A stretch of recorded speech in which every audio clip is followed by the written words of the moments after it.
Hi friends, எல்லாம் எப்படி இருக்கீங்க? எல்லாம் நல்லா இருப்பீங்க, நாங்கள் நல்லா இருக்கோம். இப்போ நம்ம என்ன ஸ்நாக்ஸ் செய்ய போகிறோம் பார்த்தீங்கன்னா, கோதுமை பிஸ்கெட். நல்ல மொறு மொறு கரகரன்னு இந்த பிஸ்கெட் நீங்கள் செஞ்சு வச்சா 10 நாள் வரைக்கும் மொறு கூடாது. இப்போ பாருங்கள், மாவு படிச்சிக்கலாம். இந்த அளவுக்கு ஒரு கப்பு மாவு எடுத்துங்க, கோதுமை மாவு. இதில் வந்து ஓமம் கம்மியாக போட்டுங்க. எவ்வளோ மாவு இருக்கோ அதுக்கு தகுந்த மாதிரி போட்டுங்க. நிறைய கூட நீங்கள் செஞ்சு வச்சுக்கலாம். நாங்கள் இப்போ கம்மியாக செய்கிறோம். ஜீரகம் கொஞ்சம் போட்டுங்க. இதுக்கு தேவையானது கொஞ்சோண்டு சால்ட்டு போட்டுங்க. அப்புறம் நல்லா 2 ஸ்பூனு எண்ணெய் ஊற்றிங்க. எண்ணெய் ஊற்றி பறிச்சிக்கலாம். அதுக்கு நான் இந்த உருண்டை எடுத்து இப்போ வந்து இதுக்கு வந்து கொஞ்சம் பேஸ்ட் மாதிரி பிரித்தாச்சும் கொஞ்சோண்டு மைதா மாவு, கொஞ்சோண்டு சோள மாவு போட்டுங்க. இதில் வந்து ஆயில் ஊற்றிங்க. உங்களுக்கு இஷ்டம்னா நெய் ஊற்றிக்கலாம். நான் வந்து ஆயில் ஊற்றிக்கிறேன். இந்த அளவுக்கு ஊற்றிச்சிங்கன்னா எவ்வளோ உங்களுக்கு தேவைப்படுதோ அவ்வளோதுக்கு அப்படியே கூட கூட சேர்த்துங்க. நாங்கள் கம்மியாக செய்கிறோம். இந்த இப்போ இப்படி விட்டுக்கிட்டு ஈவனாக ஊட்டிங்க. ஒரு குண்டு ஒல்லியெல்லாம் இருக்கக்கூடாது, ஒரே மாதிரி ஊட்டிங்க. இந்த அளவுக்கு கரெக்டாக. ஆனால் கொஞ்சம் மொத்தமாக தான் ஊட்டிங்க, ரொம்ப மெலிசி வேணாம். இதை வச்சுக்கிட்டு கொஞ்சம் பேஸ்ட் பார்த்தீங்களா,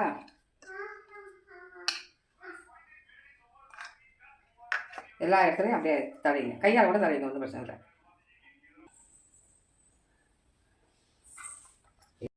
இதுப்பா இது வந்து 4 லேயரு எல்லாம் ஒன்றோட ஒன்று வச்சு அடிச்சுருக்கேன். இது இருக்கட்டும்.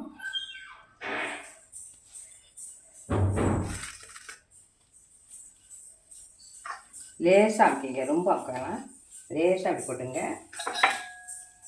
எடுத்து இப்படி வச்சு இன்னும் வச்சு போட்டுங்க. இப்படி மடிச்சிங்க.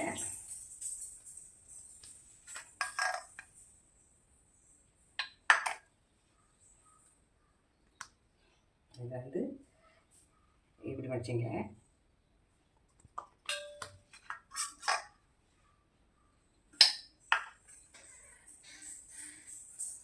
இதை வந்து மடிச்சிங்க.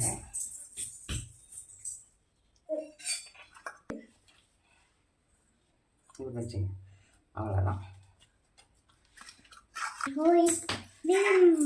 லேசாக விட்டுக்கணும், ரொம்ப அழுத்தி இல்லாமல் லேசாக லேசாக விட்டுங்க. திருப்பி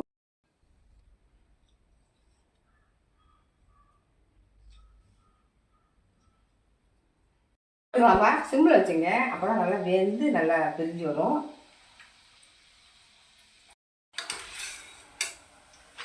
இந்த கலர் வந்தோன்னு எடுத்துருங்கம்மா.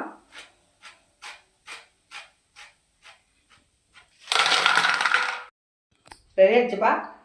பசங்களுக்கு அப்படியே கொடுக்கலாம். உங்களுக்கு காரம் வேணால் கொஞ்சம் மிளகா பொடி கூட தூவிக்கிட்டு குலுக்கி சாப்பிடலாம். இவங்க